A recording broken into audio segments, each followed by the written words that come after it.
Le choix s'offre à vous. Il l'a toujours été. Aujourd'hui, il se manifeste par un pacte rompu. Il peut s'agir de la banalité de la vaisselle sale laissée dans l'évier, en violation d'un accord.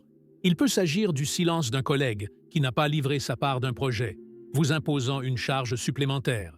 Il peut s'agir de la promesse creuse d'un partenaire qui, une fois de plus, privilégie son confort à votre engagement. La forme précise importe peu. C'est le schéma qui compte. Un équilibre a été rompu. Quelqu'un a choisi le gain immédiat, le confort momentané, et vous en a fait supporter le coût.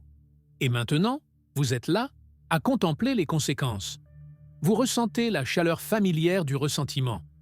Votre première réaction, dictée par une générosité qui n'est peut-être qu'un moyen d'éviter le conflit, est de le laisser passer. Vous justifiez le silence par la maturité, la patience. Il est plus facile d'absorber le petit chaos que d'engager la confrontation. Vous choisissez la paix immédiate au prix d'une justice à long terme. C'était un incident isolé, vous dites-vous. Vous ne dites rien. Le silence n'est pas seulement une absence de son, c'est une décision tactique. Vous cédez du terrain, espérant que l'autre réalisera son erreur de lui-même. Mais l'autre joueur réalise rarement ce qu'il n'est pas forcé de voir. Le silence est votre premier geste. Un geste passif, un choix de ne pas jouer, ce qui est, en soi, un geste puissant. Vous en assumez le coût. Vous réparez les dégâts de l'autre, qu'ils soient physiques, professionnels ou émotionnels. Mais le jeu ne s'arrête pas. Le plateau reste ouvert. L'univers a besoin de savoir si vous avez retenu la leçon ou si vous êtes un territoire à conquérir. Le schéma se répète. Le pacte est à nouveau rompu. La tâche n'est pas accomplie. L'échéance est manquée. La promesse est oubliée. Le chaos revient, avec une force accrue, sachant que vous l'accepterez. Ce choix a désormais une histoire. Il porte le poids d'un ressentiment accumulé. La pile de vaisselle n'est plus de la vaisselle, c'est un monument à votre silence. Le rapport tardif n'est pas une erreur, c'est un abus d'autorité. Le silence de votre partenaire n'est pas un manquement, c'est une arme.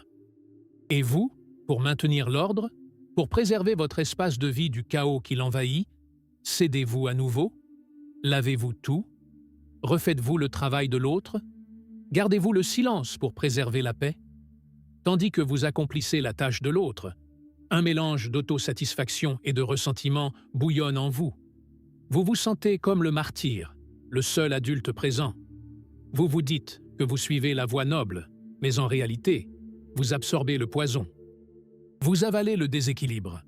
Vous payez le prix de sa trahison de votre temps, de votre énergie et de votre raison. Vous avez vidé l'échiquier, non pas pour recommencer la partie, mais pour faire comme si sa trahison n'avait pas eu lieu, en espérant que l'ordre revienne comme par magie. Mais ce que vous ne réalisez pas, au fond de vous, c'est que vous avez déjà changé les règles. Vous lui avez appris que son échec aurait des conséquences. La conséquence, c'est que vous résoudrez le problème. Vous avez absorbé l'impact. Vous êtes devenu le paillasson. Et un paillasson invite les autres à s'essuyer les pieds sur vous. Ou choisirez-vous l'autre voie? La colère finit par s'exprimer plus fort. Vous refusez. Vous abandonnez le chaos, l'adoptant comme une arme. Vous déclarez ouvertement la guerre. Vous entrez dans la bataille de la résistance passive-agressive, transformant l'espace partagé en un champ de mines de saleté et de silence. Vous transformez le bureau en un fossé d'informations cachées. Vous transformez la relation en un désert glacé. Qui cède le premier? Qui tolère le mieux le chaos? Qui a le plus d'aversion pour le désordre? Vous réalisez, avec une froide clarté, que vous êtes pris au piège. Vous êtes acculé, et les deux portes mènent à un endroit où vous ne voulez pas être. La porte de la soumission vous transforme en un imbécile exploité, vivant dans l'ordre, mais mourant intérieurement. La porte de la guerre vous transforme en un soldat, vivant dans le chaos et haïssant l'ennemi que vous rencontrez tous les jours. Vous êtes dans un jeu auquel vous ne savez pas jouer, un jeu où vos choix semblent se situer entre deux types de défaites. Vous aspirez à la justice, mais ne trouvez que la stratégie. Vous aspirez à la coopération, mais ne trouvez que l'intérêt personnel. Que faire quand la confiance est brisée? Comment reconstruire un pacte brisé? Que faire quand la coopération échoue et que vous risquez d'être exploité à jamais? Votre intuition vous dit que c'est plus grand que la tâche non accomplie. Vous sentez que ce même schéma se répète dans tous les domaines de votre vie. La façon dont vous gérez ce petit pacte brisé détermine votre façon d'appréhender le monde. Tu as raison. Le monde ne te donne pas de règles. Il te pose des dilemmes. Et je suis là pour t'en montrer la carte. Ce que tu vis, dans cet acte banal de coexistence, est l'essence même de toute interaction humaine. C'est la tension fondamentale entre soi et l'autre, entre le gain immédiat et le bien à long terme. Tu ne décides pas seulement d'une tâche. Tu décides qui tu es. Vous forgez votre réponse au destin. Acceptez-vous votre destin? Acceptez-vous l'instant présent? Acceptez-vous que votre collègue soit ce qu'il est? Que le pacte soit rompu? Il ne s'agit pas d'une résignation passive. Au contraire, c'est la reconnaissance radicale que qu'est le tableau. Le jeu n'est pas ce que vous souhaitez qu'il soit. Le jeu est accepter la réalité ne signifie pas s'y soumettre. C'est le premier pas vers une action claire. Vous ne pouvez pas changer le coup de l'autre joueur. Il a déjà été joué. Sa trahison est acquise. Votre seule liberté, votre seule force, réside dans votre réaction. Mais quelle est la bonne réponse? Y en a-t-il une? Cédez, vous vous affaiblissez. Attaquez, vous détruisez. Où est le juste milieu? Vous cherchez une boussole. Vous cherchez une règle qui vous guidera hors de cette impasse. Une règle qui non seulement résout le problème immédiat, mais préserve aussi votre dignité. Vous voulez savoir comment gagner. Mais peut-être que gagner n'est pas ce que vous imaginez. Peut-être que gagner consiste simplement à rétablir l'ordre, d'abord en vous, puis à l'extérieur. La réponse à votre dilemme a un nom. C'est un nom froid et académique, mais il décrit le plus passionné et le plus humain de tous les combats. C'est le dilemme du prisonnier. Et comprendre ce dilemme n'est pas un exercice intellectuel. C'est le seul moyen de se libérer de la prison qu'il crée. C'est le premier pas vers la reconquête de son pouvoir face au chaos. Vous n'êtes pas seul dans cette prison. Nous y sommes tous. Nous appelons cela la société carcérale. Le théâtre de l'affaire inachevée n'est qu'une cellule de ce vaste complexe. Le dilemme du prisonnier est l'architecture de cette prison. Imaginez deux suspects arrêtés par la police. Ils sont détenus dans des cellules séparées. Ils n'ont pas le droit de parler. La police n'a pas suffisamment de preuves pour une condamnation ferme, sauf si l'un d'eux avoue. Alors, la police vous propose à chacun un marché, individuellement. Si vous avouez et que votre partenaire garde le silence, vous êtes libre. Votre partenaire écope de 10 ans. Si votre partenaire avoue et que vous gardez le silence, il est libre et vous écopez de 10 ans. Si vous avouez tous les deux, vous écopez chacun de 5 ans. Et voici le nœud du problème. Si vous gardez tous les deux le silence, la police ne peut vous emprisonner chacun que pendant 1 an pour un crime moins grave. Que faire? Réfléchissons. Le meilleur résultat pour le groupe, les deux prisonniers, est que les deux gardent le silence. Chacun écope d'1 an seulement. C'est une victoire pour la coopération.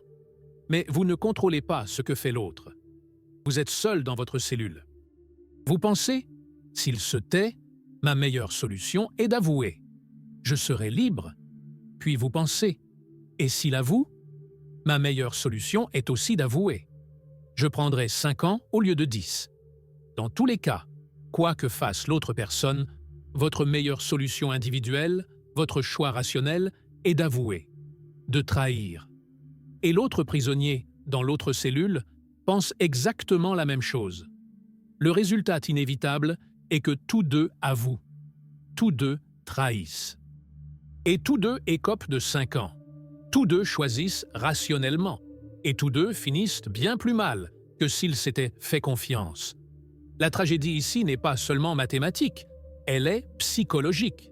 C'est la tragédie de l'isolement. Seul dans la cellule, votre esprit ne voit pas un partenaire. Il voit un adversaire potentiel. La confiance devient un risque naïf et la trahison se déguise en instinct de survie. C'est le paradoxe. C'est la tragédie. C'est la base de ce que nous appelons la théorie des jeux. Ne vous laissez pas effrayer par ce nom. La théorie des jeux n'est que la carte que je vous avais promise. C'est l'étude mathématique de la façon dont nous prenons des décisions lorsque notre résultat dépend des choix d'autrui. C'est la science de la stratégie. Et elle est omniprésente. Vous la pratiquez dans la circulation, tous les jours. Coopérer, c'est céder, garder ses distances, utiliser son clignotant, laisser l'autre voiture s'insérer devant vous lorsque la circulation s'arrête. Tricher, c'est couper la route, bloquer l'intersection, couper la file sur le bas-côté. Le conducteur qui coupe la file ne trahit pas seulement les autres. Il déclare que son temps est plus précieux. Il ne voit pas la circulation comme un système coopératif défaillant, mais comme une compétition individuelle qu'il doit gagner. Chaque voiture qu'il dépasse est une petite dose de dopamine, un renforcement de son intelligence. Mais il n'est qu'un prisonnier dans sa propre cellule métallique, appuyant sans cesse sur le bouton « tricher », puis blâmant tous les autres prisonniers pour l'embouteillage qu'il a contribué à créer. Le gain individuel immédiat, arrivé 2 secondes trop tôt, mène au résultat tragique, l'impasse, où tout le monde est perdant. Où la colère et le stress rongent votre tranquillité, longtemps après être descendu de voiture. Vous jouez au bureau. Le jeu est plus discret, mais tout aussi brutal. Coopérer, c'est partager des informations avec son équipe, féliciter un collègue, se concentrer sur la réussite du projet, aider quelqu'un sans rien attendre en retour.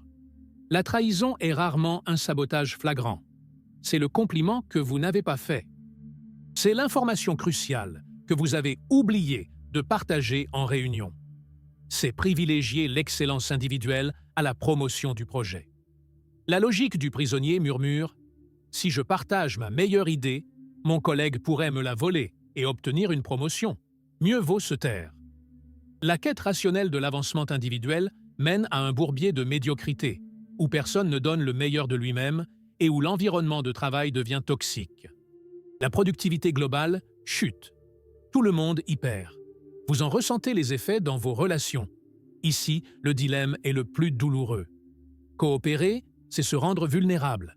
C'est dire « j'ai fait une erreur » en premier. C'est exposer une faiblesse, une peur. La trahison, c'est l'armure.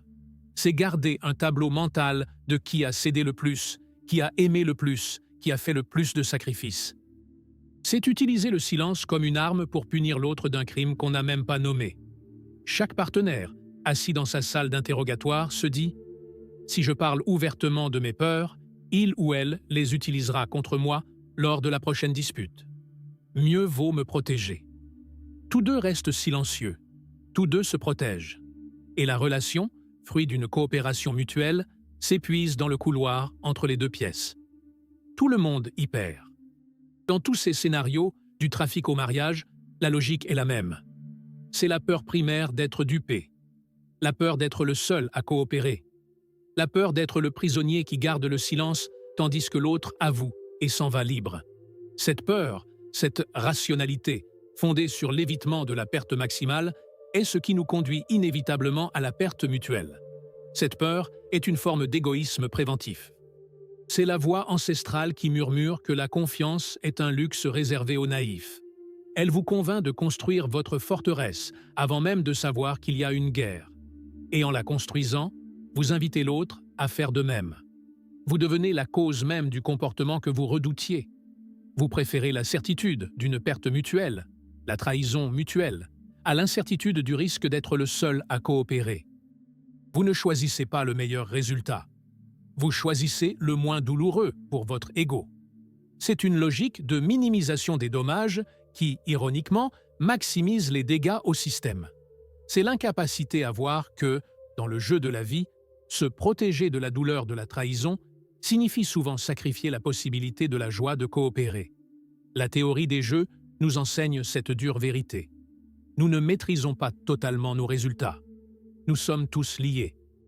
Ma victoire pourrait dépendre de votre choix. Votre paix dépend de la mienne. De 2 personnes partageant un appartement à des nations décidant de la guerre ou de la paix, nos choix façonnent le monde dans lequel nous vivons. C'est la grande responsabilité qui vous incombe. Chaque petite décision que vous prenez a des répercussions. Mais la théorie des jeux offre aussi une promesse.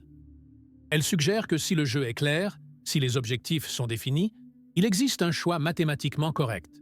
Il existe une voie optimale. Et depuis des décennies, chercheurs, mathématiciens et informaticiens cherchent cette stratégie. Une stratégie capable de gagner au jeu de la vie.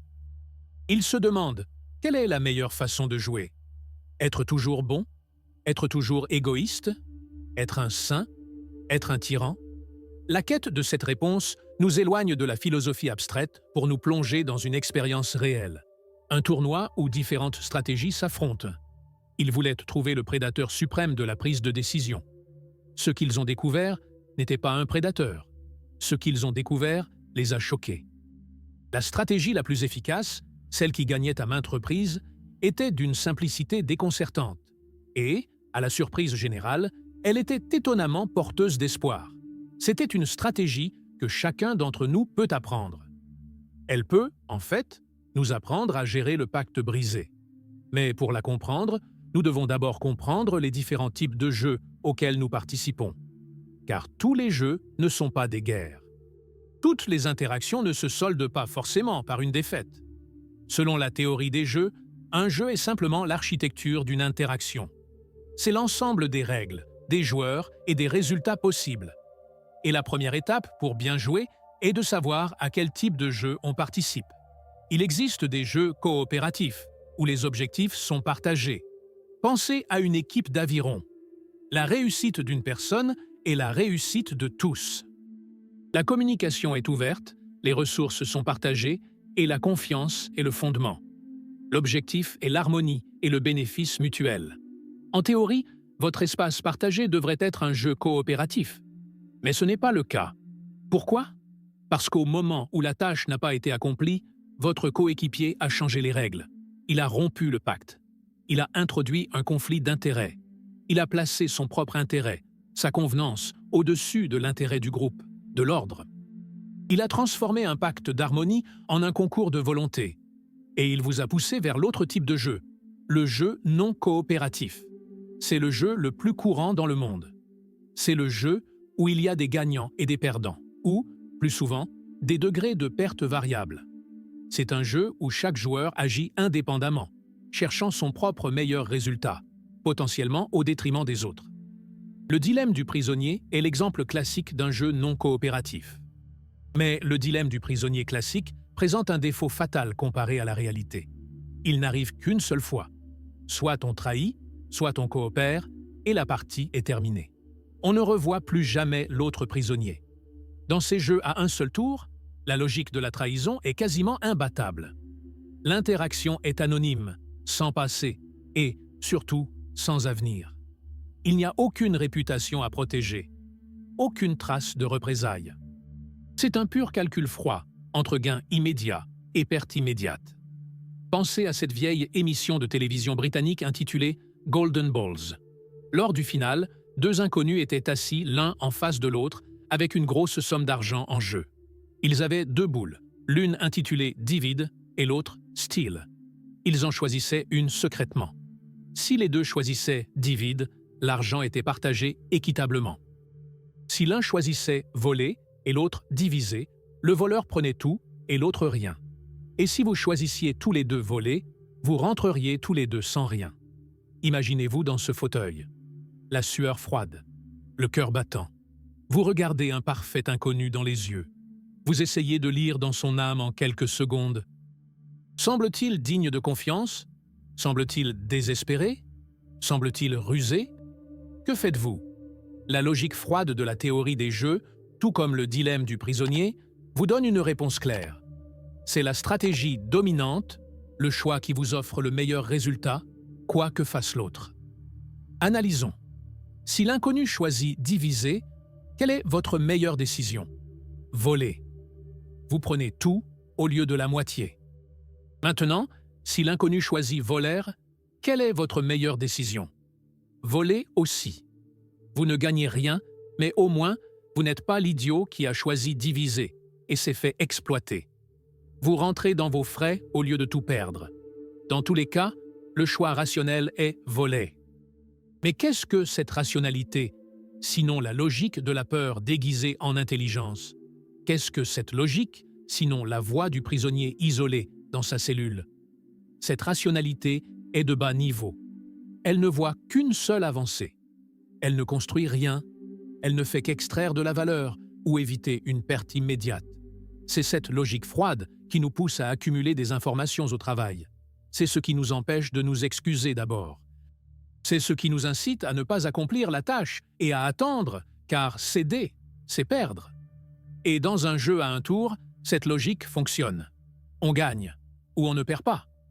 Mais voici la vérité centrale que je veux que vous compreniez. La vie n'est pas un jeu à un tour. La vie est une répétition. La vie est un jeu itératif. Le colocataire que vous trahissez aujourd'hui est le même collègue que vous reverrez demain, et le jour suivant, et le mois suivant. L'associé que vous trahissez sur un contrat est quelqu'un dont vous pourriez avoir besoin pour un futur projet.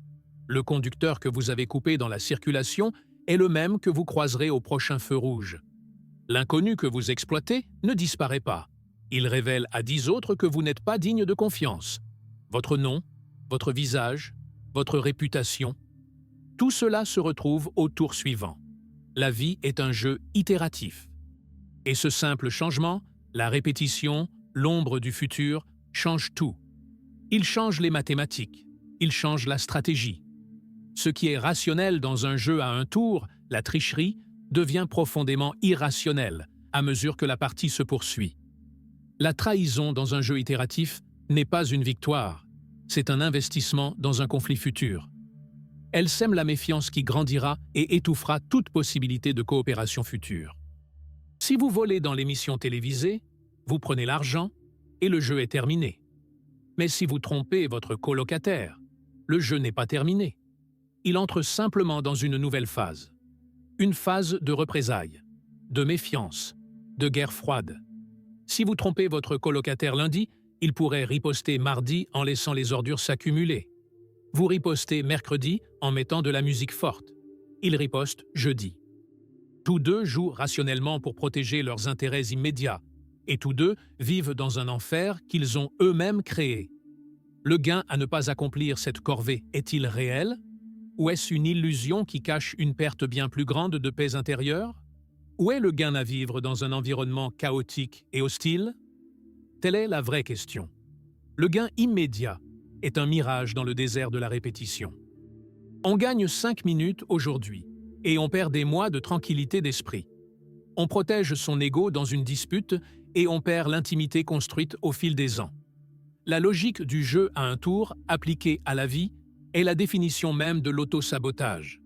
C'est refuser d'accepter son destin, car on ne comprend pas que celui-ci n'est pas l'instant présent, mais la somme de tous les instants. Sachant cela, sachant que la vie est un jeu itératif, quelle est la stratégie décisionnelle la plus efficace? Comment vivre? Comment naviguer dans cet océan d'interactions répétées où votre réputation est votre seule boussole? La bonne nouvelle, c'est que nous n'avons pas à deviner.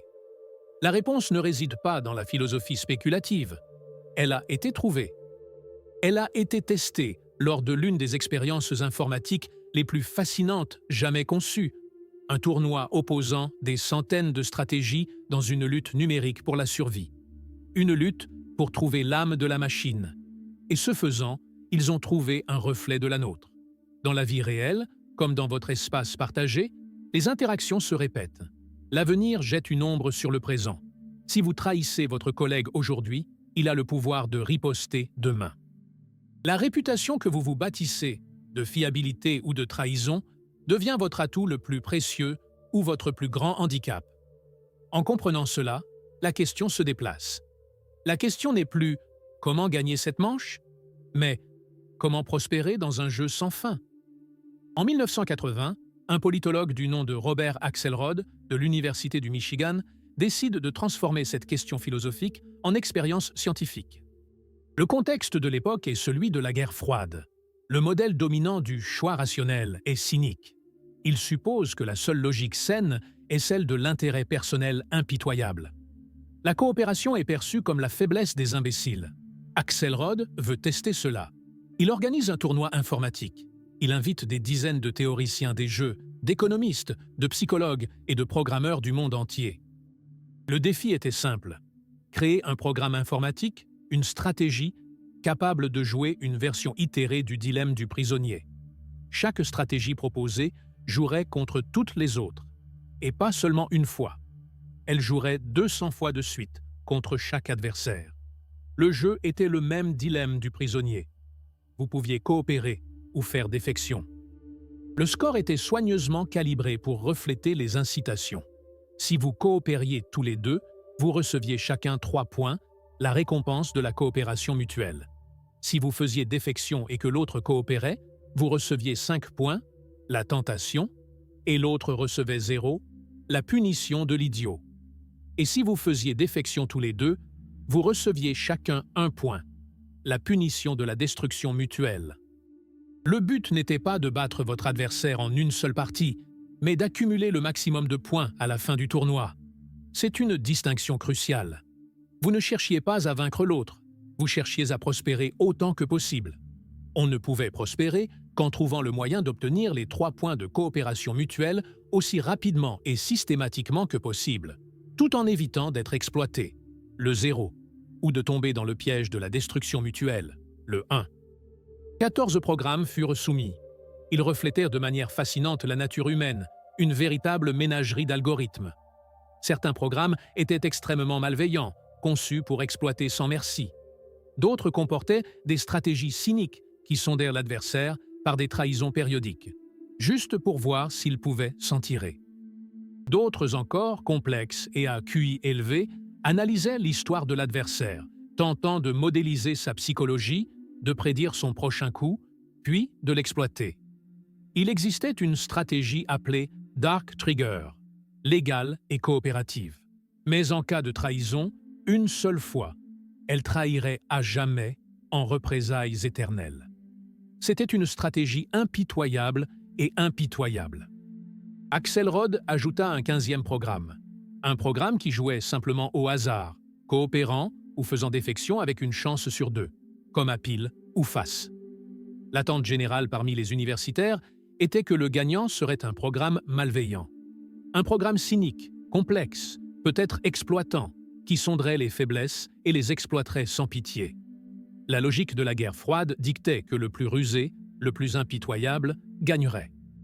Ils envoyèrent leurs prédateurs numériques, leur logique la plus rusée, dans cette bataille du silicium. Le tournoi commença. Des milliers d'interactions, tour après tour, coopération, trahison, récompense, punition. Les scores furent comptabilisés. Et lorsque les résultats arrivèrent, ils stupéfièrent Axelrod et toute la communauté scientifique. Le gagnant n'était pas un programme complexe. Ce n'était pas un programme malveillant. Le gagnant était l'un des programmes les plus simples soumis. En fait, c'était le programme le plus court, avec seulement quelques lignes de code. On l'appelait le donner-recevoir. Le déclencheur obscur, avec sa politique de non-pardon, s'est retourné contre lui. Pourquoi? Parce que dans un monde de bruit, d'incompréhension, une trahison accidentelle l'a précipité dans une spirale mortelle dont il ne s'est jamais remis. La vraie vie est bruyante. Vous pourriez penser que votre collègue vous a trahi, mais il a tout simplement oublié. Vous pourriez interpréter le silence comme une agression, alors qu'il s'agit simplement de fatigue. Le déclencheur obscur n'avait aucune place pour l'imperfection humaine. En refusant de pardonner, il s'est condamné à une guerre perpétuelle pour une seule erreur, anéantissant toute chance de restaurer les 3 points de coopération. C'était une stratégie très fragile pour un monde chaotique. Les stratégies complexes ont également eu l'effet inverse. Leur complexité même a causé leur perte. Elles envoyaient des signaux confus. Elles trahissaient comme des sondes, mais d'autres stratégies y voyaient de la pure agression et ripostaient. Elles étaient trop intelligentes pour être comprises. Et dans un jeu de coopération, être incompréhensible équivaut à être hostile. Leur génie machiavélique les a isolés. Ils ne pouvaient pas signaler leur intention de coopérer, et personne ne leur faisait confiance. Ils échouèrent par manque de clarté. Axelrod fut si surpris qu'il pensa à un coup de chance. Peut-être que la composition particulière des adversaires favorisait cette stratégie simple. Il fit donc une brillante performance. Il publia les résultats et organisa un second tournoi, beaucoup plus important. Cette fois, 62 programmes du monde entier furent soumis. Tout le monde connaissait désormais la stratégie gagnante. Chacun s'efforçait activement de battre le jeu du donnant-donnant. Une véritable course aux armements algorithmiques s'engagea. Les joueurs proposèrent des stratégies spécialement conçues pour exploiter la simplicité du champion. Ils se disaient « Ah, je commence à coopérer, puis je trahis au 5e round. Il va riposter. Alors je coopère, il pardonne, et je le trahis à nouveau. » Ils créèrent des programmes parasites conçus pour siphonner les points du jeu du donnant-donnant. Et pour rendre le jeu encore plus réaliste, Axelrod apporta un changement crucial. Le nombre de rounds par partie n'était plus fixé à 200. Il était inconnu. La partie pouvait s'arrêter à tout moment. Comme dans la vie, on ne sait jamais quand aura lieu sa dernière interaction avec quelqu'un. Ceci éliminait la possibilité de tricher sans conséquence au dernier tour. L'ombre du futur devint infinie. Le deuxième tournoi commença. Une arène numérique bien plus dangereuse et sophistiquée. Des millions d'interactions. Les stratégies anti-donnant-donnant échouèrent lamentablement. Trop spécifiques, elles pouvaient exploiter le champion pour quelques points, mais elles se révélaient ensuite peu efficaces face à toutes les autres stratégies. Tels des prédateurs hyper spécialisés, ne sachant traquer qu'une seule proie. En son absence, ils mouraient de faim. Exploités par des stratégies vraiment douteuses, ils ne parvenaient pas à établir la confiance avec les plus légitimes. Leur échec résultait d'une intelligence trop limitée. Ils obtinrent un léger avantage tactique au prix d'un échec stratégique total. C'étaient des experts qui savaient tout sur une chose et rien sur le reste. Le monde, comme le tournoi, est un écosystème. On ne joue pas contre un seul adversaire, on joue contre tous. Et, encore une fois, les résultats étaient recalculés. Et, une fois de plus, à la stupéfaction générale, le compromis l'emporta. Gagné à nouveau. La stratégie la plus simple, la plus naïve en apparence, l'emporta à nouveau. Elle n'était pas seulement robuste, c'était une vérité fondamentale. Quel était l'effet de cette stratégie? Comment quelque chose d'aussi simple pouvait-il vaincre une logique aussi complexe et perfide? La réponse est au cœur de tout ce dont nous discutons. C'est la réponse que vous cherchez à votre dilemme. La stratégie gagnante, le donnant-donnant, était régie par 2 règles seulement. 2 règles simples que chacun peut comprendre et appliquer. Règle numéro 1. Au premier tour, toujours coopérer. Commencez la partie par un geste de confiance. Soyez le premier à tendre la main. Dans votre espace commun, cela signifie remplir votre part du marché, en partant du principe que l'autre fera de même. C'est la règle de la sympathie ou de la bienveillance, la gentillesse. On n'est jamais le premier à tricher. Règle numéro 2. À tous les tours suivants, copiez simplement le dernier coup de votre adversaire. C'est tout. Si votre adversaire a coopéré au tour précédent, vous coopérez au tour actuel. S'il a triché au tour précédent, vous trichez immédiatement au tour actuel. Vous devenez un miroir parfait et immédiat. Si votre adversaire, votre coéquipier, coopère et accomplit sa tâche, vous continuez à coopérer et à accomplir la vôtre. S'il triche et ne le fait pas, vous ripostez immédiatement. Vous n'exécutez pas la tâche à sa place. Vous le confrontez. Vous appliquez une conséquence. Mais, et c'est là toute la beauté de la règle, s'il coopère à nouveau la semaine suivante, vous lui pardonnez immédiatement. Vous ne gardez pas rancune. Vous ne dites pas « Oh, mais vous avez échoué il y a 3 semaines ». Le jeu reprend. Vous coopérez à nouveau. C'est une stratégie de justice et de pardon immédiat. Et c'est tout. Cette logique simple a dominé le tournoi. Mais comment? L'analyse d'Axelrod a révélé le paradoxe le plus incroyable de toute l'expérience. Le don et recevoir n'a jamais gagné une seule partie. Pensez-y. Contre n'importe quel adversaire, le don et recevoir ne pouvaient que faire match nul ou perdre. Elle n'a jamais vaincu personne. Si elle jouait contre un programme sympathique et toujours coopératif, elle coopérait aussi. Ils faisaient match nul, 3 points chacun, tour après tour. Si elle jouait contre un programme malveillant qui la trahissait, elle trahissait en retour. Ils se retrouvaient piégés dans un cycle de trahison mutuelle, 1 point chacun. Si elle jouait contre un programme qui l'exploitait, Elle était trahie la première fois, 0 point pour elle, 5 pour l'autre, mais elle reproduisait ensuite la trahison et ils étaient à égalité. Elle perdait toujours de justesse ou faisait match nul. Elle n'obtenait jamais le meilleur score en face à face. Et pourtant, elle remportait tout le tournoi. Comment est-ce possible? La réponse révèle la différence cruciale entre gagner une bataille et gagner une guerre. La réponse réside dans la définition même du succès. Le tournoi d'Axelrod n'était pas un jeu à somme nulle. Dans un jeu à somme nulle, comme aux échecs, pour que je gagne, tu dois perdre. Ma victoire est ta défaite. Mais le dilemme du prisonnier répété n'est pas un jeu à somme nulle. C'est un jeu à somme variable. Il est possible que les deux joueurs gagnent ensemble, gagnant 3 points chacun. Et il est possible qu'ils perdent ensemble, gagnant 1 point chacun. La vie, la plupart du temps, n'est pas un jeu à somme nulle. C'est un jeu à somme variable. Les stratèges malhonnêtes considéraient le tournoi comme un jeu à somme nulle. Leur objectif était de battre leur adversaire à chaque manche pour obtenir plus de points que l'autre. Leur objectif principal était d'obtenir les 5 points de tentation. Ils ont réussi à exploiter des programmes insensés, mais ce faisant, ils ont déclenché des guerres.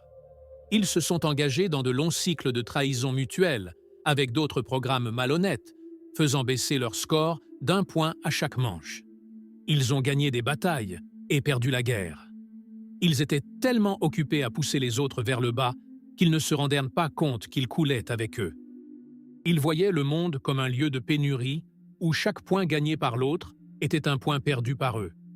C'est l'état d'esprit du prisonnier originel, incapable de voir la situation dans son ensemble, la possibilité d'un gain mutuel. Ils ont obtenu leur victoire momentanée au prix de leur prospérité à long terme. Le donnant-donnant, en revanche, ne cherchait pas à vaincre qui que ce soit. Il cherchait à prospérer. Sa logique était fondamentalement différente. Il ne s'agissait pas de jalousie. Selon la terminologie d'Axelrod, une stratégie non envieuse est celle qui ne craint pas de marquer moins que son adversaire, tant qu'elle en marque le plus possible. La stratégie du coup pour coup ne se souciait pas que son adversaire marque 5 points et qu'elle en marque 0 lors d'un round, car elle savait qu'au round suivant, elle riposterait et que la donne changerait. Elle se concentrait sur la maximisation de son propre score et non sur la minimisation de celui de l'autre. Cette absence d'envie est peut-être sa caractéristique la plus révolutionnaire. Elle détruit la logique du statut relatif. Ce qui compte n'est pas d'être mieux loti que son voisin. Ce qui compte, c'est de vivre dans un environnement à 3 points. La stratégie du coup pour coup comprend que 3 points dans un monde en paix sont infiniment supérieurs à 5 points dans un monde de chaos et d'exploitation, suivi d'une vie entière d'un point de représailles. En commençant par coopérer, elle a signalé aux autres programmes légaux qu'elle était un partenaire. Elle a rapidement trouvé d'autres coopérateurs et est entrée dans un cycle de 3 points mutuels. Elle a obtenu le meilleur résultat à long terme, une coopération stable. Elle a transformé le jeu en un partenariat à somme positive. Lorsqu'elle rencontrait un programme désagréable, elle le punissait immédiatement, le décourageant de tenter de l'exploiter à nouveau. Elle n'était pas idiote. Elle était vengeresse. Mais elle était aussi indulgente, permettant à une relation de trahison mutuelle, 1 point, de se transformer en coopération mutuelle, 3 points, dès que l'autre le souhaitait. Elle ne cherchait pas à punir pour le plaisir de punir.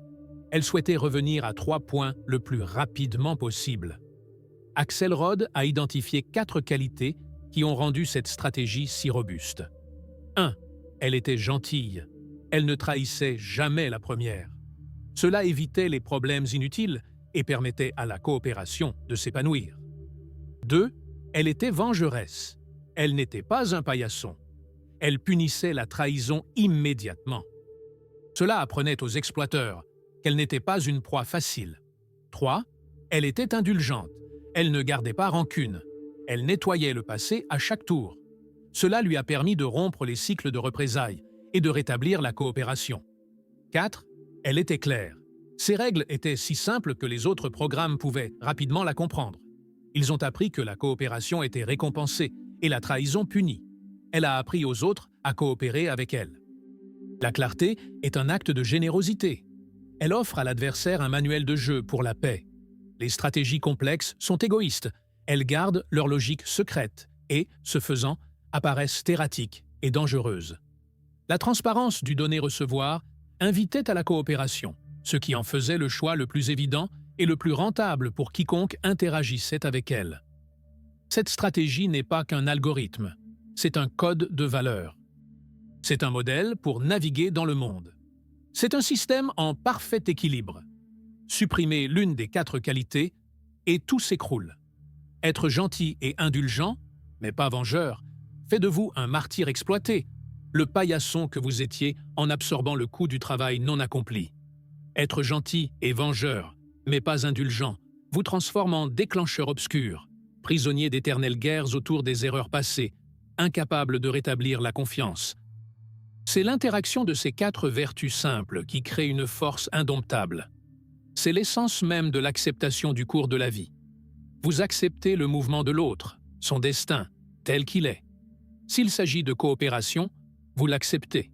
S'il s'agit de trahison, vous l'acceptez et la reflétez, avec justice, sans haine, simplement comme une conséquence. Et vous êtes prêt à accepter la prochaine étape, quelle qu'elle soit. La leçon est profonde.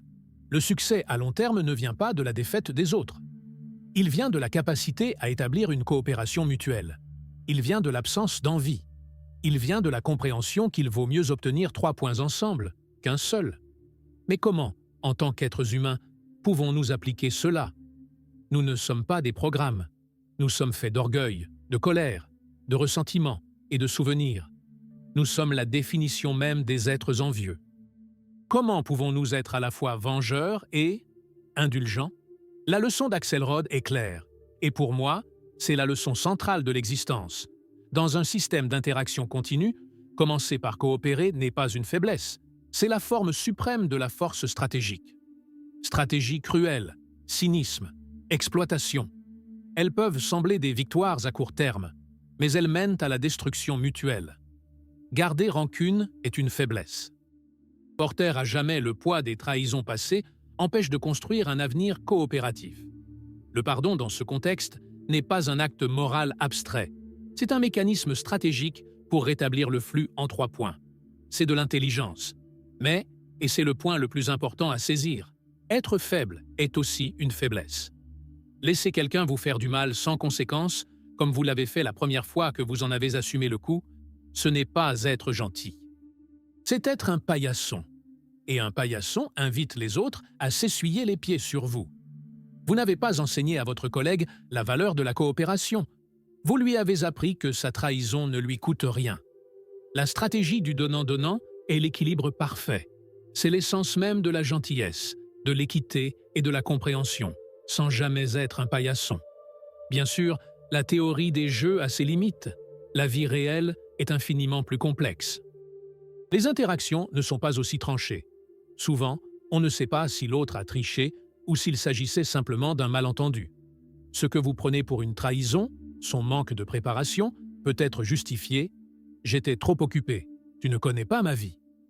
La vie est faite d'émotions, d'irrationalité, de fierté, d'amour et de haine. Nous ne sommes pas des programmes. Le donnant-donnant pur, tel un miroir parfait, présente une vulnérabilité dans le monde réel. Il est sensible au bruit. Imaginez que vous pensiez que votre collègue vous a trompé, mais que c'était une erreur. Il pensait, c'était votre tour. Vous, suivant les règles, ripostez. Lui, constatant votre riposte, riposte à son tour. Vous entrez tous deux dans une spirale de vengeance, écho de trahison, où chacun croit ne faire que répondre à l'agression de l'autre. Tous deux ont raison, tous deux ont tort, prisonniers d'un cycle à un point. C'est là que la sagesse humaine doit dépasser le simple algorithme. Lors de simulations ultérieures, une stratégie encore plus robuste a émergé, le donnant-donnant généreux. Cette stratégie suivait les mêmes règles, mais avec une légère modification. Occasionnellement, très rarement, elle pardonnait une trahison injustifiée. Après avoir été trahie, au lieu de riposter 100% du temps, elle ripostait peut-être 90% du temps, et dans 10% des cas, elle avalait la douleur et coopérait à nouveau. Pourquoi? Pour briser le cycle. Cette coopération inattendue est une tentative de paix. Elle demande « Voulais-tu vraiment me trahir ou était-ce un accident? Voici ma main tendue, une dernière fois. » Si l'autre joueur était un traître volontaire, il exploitera cette générosité et, au tour suivant, la stratégie reviendra à la vengeance. Mais s'il s'agissait d'un malentendu, cette générosité brise la spirale de la vengeance et rétablit immédiatement le rythme des 3 points. C'est le pardon élevé au rang de sagesse tactique. C'est comprendre qu'une justice aveugle peut être absurde. Mais la stratégie du donnant-donnant nous offre toujours une voie, un guide. Comment, alors, pouvons-nous appliquer cela à nos vies, à notre espace commun, à notre propre âme? Décrivons la voie pratique. 1. Commencez par coopérer. Votre premier geste n'est pas une attaque, ni un ressentiment silencieux. Votre premier geste est une coopération claire. C'est faire vos devoirs. C'est proposer l'accord initial de bonne foi. C'est être le premier à faire confiance à un nouveau projet professionnel. C'est être vulnérable dans une relation. C'est donner au monde une chance de coopérer avec vous. 2. Soyez vengeur, avec mesure et clarté. Le collègue échoue. Il trahit l'accord. Que faites-vous? Vous ne l'ignorez pas, car c'est de la faiblesse. Vous ne l'expulsez pas, car c'est disproportionné. Vous ne détruisez pas son travail, car c'est la guerre. Vous appliquez le principe du coup pour coup. Vous ripostez avec précision. Vous ne faites pas le travail à sa place. Et, surtout, vous expliquez clairement vos représailles. Vous l'affrontez, non pas avec colère, mais avec justice. C'était le contrat. Vous l'avez rompu. Je n'en assumerai pas le coût. Vous reproduisez l'abus de confiance. Vous fixez une limite. 3. Soyez indulgent, immédiatement. C'est l'étape la plus difficile pour les humains. Dès qu'il reconnaît son échec et agit, accomplit la tâche, le jeu recommence. Le passé meurt. Vous n'en reparlez pas la semaine suivante. Vous ne vous attardez pas. Le voilà, celui qui échoue toujours. La rancune est le poison que l'on boit en attendant la mort de l'autre. Le pardon stratégique vide l'échiquier et le jeu de la coopération, les 3 points, peut recommencer. 4. Soyez clair. Votre stratégie ne peut pas être un mystère. L'autre joueur doit comprendre les règles. Ma position est simple. Je fais ma part et j'attends de vous la vôtre. Si vous échouez, je le signalerai et il y aura une conséquence. Si vous corrigez le problème, nous passons à autre chose. Cela donne à l'autre joueur le pouvoir de choisir de coopérer avec vous. La plus grande leçon de toutes est la suivante. Le jeu de la vie ne consiste pas à gagner chaque interaction. L'obsession de battre l'autre, de ne jamais être le fou, de toujours avoir le dernier mot, est la recette pour une vie à un point. C'est la recette pour vivre dans une guerre froide constante, que ce soit avec votre colocataire ou avec vous-même. Acceptez le destin. Et le destin est que les gens échoueront. Les gens vous trahiront. Ce n'est pas une tragédie, c'est juste un mouvement dans le jeu. La trahison n'est pas la fin du jeu, c'est juste l'adversaire qui décide. Votre véritable force, votre véritable victoire, ne réside pas dans l'évitement des obstacles. Elle réside dans votre façon d'y réagir. Elle réside dans votre capacité à riposter avec justice pour vous protéger et à pardonner avec sagesse pour préserver l'avenir. Au final, comme je l'ai dit au début, nous ne pouvons jamais totalement contrôler la coopération ou la trahison de notre entourage. Nous ne pouvons contrôler que nos propres actions. Nous ne pouvons contrôler que notre côté du plateau. Et sachant que chaque décision que nous prenons, accomplir la tâche ou non, faire confiance ou non, pardonner ou non, influence la nature de tous les jeux futurs, créant le monde dans lequel nous voulons vivre. Je vous ai donné la carte. Qu'en ferez-vous? Le choix, comme toujours, vous appartient. Et donc, au moins pour commencer, pour notre propre bien. Le jour venu, nous ferions mieux de faire notre part. Si cette réflexion sur l'architecture de nos choix vous a interpellé, si elle vous a ouvert de nouvelles perspectives, je vous encourage vivement à coopérer. Aimez cette vidéo. Laissez un commentaire et partagez votre expérience du dilemme du prisonnier, même anonymement si vous préférez. Et surtout, abonnez-vous à la chaîne pour que nous puissions continuer ce jeu ensemble.